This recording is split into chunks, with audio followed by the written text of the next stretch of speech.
Tere, minu kallid imelised inimesed. Mina olen Ülle Puu ja siit tuleb järjekordne videoamps. Eelnevates videotes ma olen rääkinud, kuidas langetada kergemini otsuseid. Sa pead teadma, mis sind õnnelikuks teeb. Sa võiksid teada, kindlasti sa tead, mida sa ei taha. Kirjuta see paberile ülesse või need nimekiri paberile ülesse, ma arvan, see tuleb väga lihtsasti. Siis võta järgmine paber ja kirjuta sinna, mida sa siis tahad selle asemel, kui sa seda ei taha.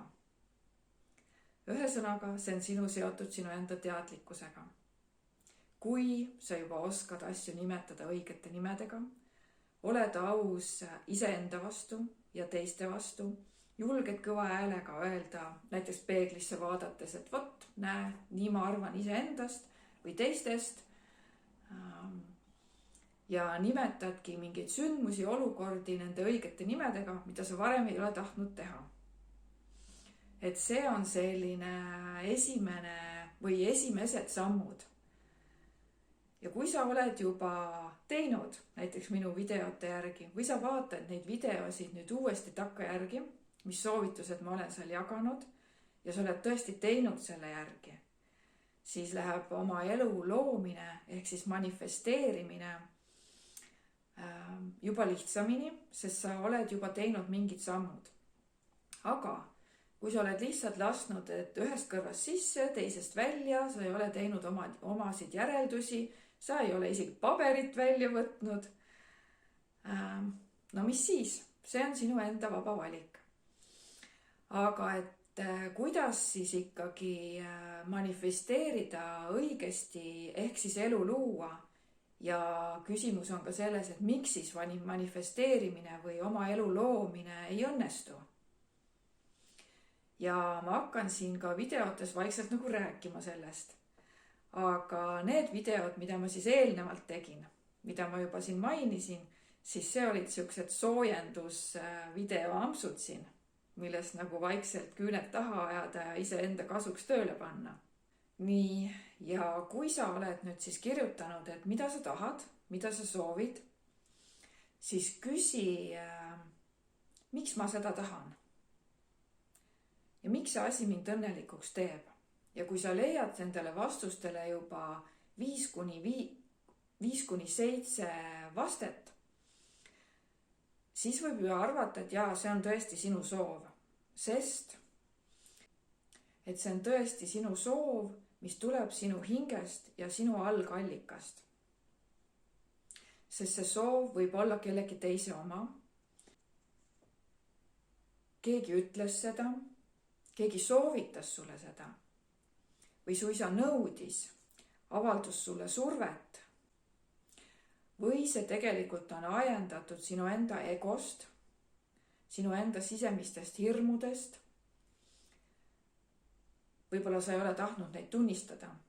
Vaat need ongi need kohad, kus tuleb asju nimetada õigete nimedega. Või on see soov ajendatud süütundest kellegi ees. Või see süütunne või hirm on kasvanud hoopis minevikus.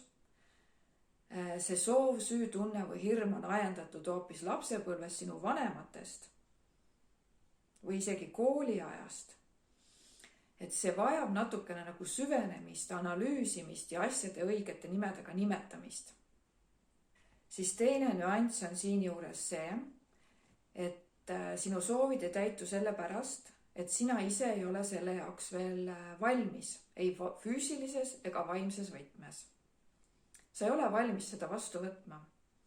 Näiteks, kui sa oled olnud vaesuses ja sa saad selle 1 miljoni või isegi 2, siis sa ei oskagi selle rahaga mitte midagi pihta hakata. Sa rahuldad eelkõige elementaarsed vajadused, ja lõppkokkuvõttes aastate jooksul sa jõuad sellesse samasse punkti, kus sa oled alustanud. Ja sul ei ole ikka raha, sest sa ei ole vaimses võtmes selleks ette valmistatud. mõned inimesed võivad täitsa hulluks minna suure rahaga. Sa saad võimu, positsiooni tööalase, aga sa ei oska olla hea juht. Sul puuduvad suhtlemisoskused, organiseerimisoskused ja vahest öeldakse ka, et võim lööb pähe. Ja see rikub jälle kõik sinu positsiooni, sinu suhted ja teeb sõbrad vaenlasteks. Ja sa ei ole ikka saanud seda, mida sa oled tahtnud. Ja sa ei ole ikkagi õnnelik.